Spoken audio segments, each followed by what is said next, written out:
Ever stop to think about a company's finances? I mean, it's got to be this massive storm of data, right? Every single sale, every salary, every little purchase just swirling around. How on earth does anyone make sense of that chaos to actually steer the ship? Well, it turns out there's a system at the heart of every business designed to do exactly that. And this is that system in action. It's called the General Ledger and Reporting System, and you can see how everything, sales, payroll, production, it all flows into this one central hub. It's the company's financial command center. It's what accountants call the single source of truth for a company's financial health. So, how does it all actually work? We're going to take a journey through this command center. We'll start with how the ledger gets updated, then look at the crucial adjustments that are made, see how official statements are prepared, and finally, check out the managerial reports that drive real decisions. Right, so the whole point of this command center is one word: consolidation. Without this system, you just have these little islands of data all over the place. You've got to bring it all together to get that single unified picture of the entire business. But, a command center like this has some serious weak points you got to protect. Bad data could get in, which means you're making bad decisions. Super sensitive financial info could get leaked. Or, the absolute worst-case scenario, the data could be lost or just destroyed. The whole system is built to defend against these exact risks. All right, let's dive into step one: updating the ledger. You can think of this as the front line. This is where every single financial event, every sale, every purchase gets captured and put on the books for the very first time. So, where does all this information actually come from? Well, it boils down to two main places. You've got your everyday, routine stuff, sales, payroll, you name it. But then you also have the non-routine events, things like issuing new stock or taking out a huge loan. That stuff is usually handled by the treasurer's office. And here's where it gets tangible. We're not just talking about abstract data floating around. Every single entry is officially documented on a form called a journal voucher. This thing is the source document, the paper trail. It spells out which accounts are affected, the exact amounts, and who's signed off on it. Okay, so this all sounds great in theory, right? But it begs a huge question. With all this data flowing in from all these different places, how do we know it's actually accurate? How do we stop simple errors or even fraud from messing up the entire system? Well, thankfully, the system has these built-in guardians, these safeguards to protect the data. You've got automated checks that make sure the math works out, like making sure debits always equal credits. Access is locked down tight, so only authorized people can make entries. The system is constantly running reconciliations to catch anything that looks weird. And crucially, there's a clear audit trail, so you can trace every single number all the way back to its source. Now, one of the most important tools for reconciliation is something called the trial balance. It's a really simple but powerful idea. The system spits out a report with every single account's balance. Then, it adds up all the debits on one side and all the credits on the other.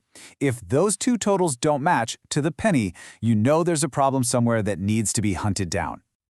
And here's a perfect example of that in action. This is a trial balance for a guitar shop. You can see all the accounts listed out: cash, inventory, sales. But the magic is at the very bottom. Look at those totals: $186,300 in debits and $186,300 in credits. It balances. Perfect. And this quote right here just nails it. Because the books are balanced, we can actually trust the data. It means the first major checkpoint has been cleared, and we're good to move on to the next step. All right, so the books are balanced, but we're not done yet. The numbers aren't really final. Now we have to move on to step 2, which is like an end-of-period tune-up.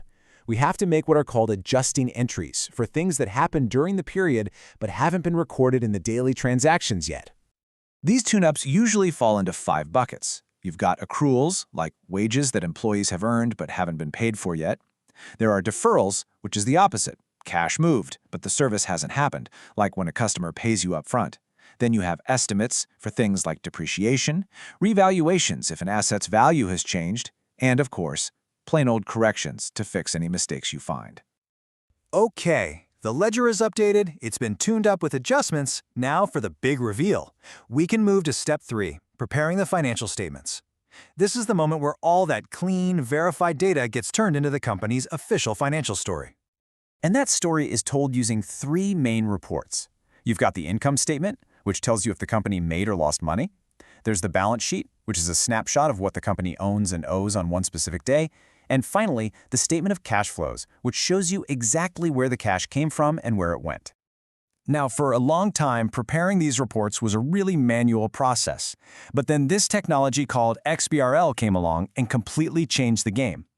Before XBRL, a report was basically just a digital piece of paper. With XBRL, the process is automated and way more efficient, because now computers can actually read and understand the data. In this slide right here, this is the aha moment. On the left is a normal income statement that you or I would read. But on the right, that's what the computer sees. That number for sales, $28,950, isn't just a number anymore. The computer knows it's sales revenue. It's in US dollars, and it's for a 12-month period. It gives the data context. It makes it intelligent. And that brings us to the final step, which is honestly the whole point of this entire process, creating managerial reports. This is the payoff. This is where we take all of that carefully prepared financial data and turn it into actual intelligence that helps people run the company. So all that work feeds into this entire toolbox for the people running the show.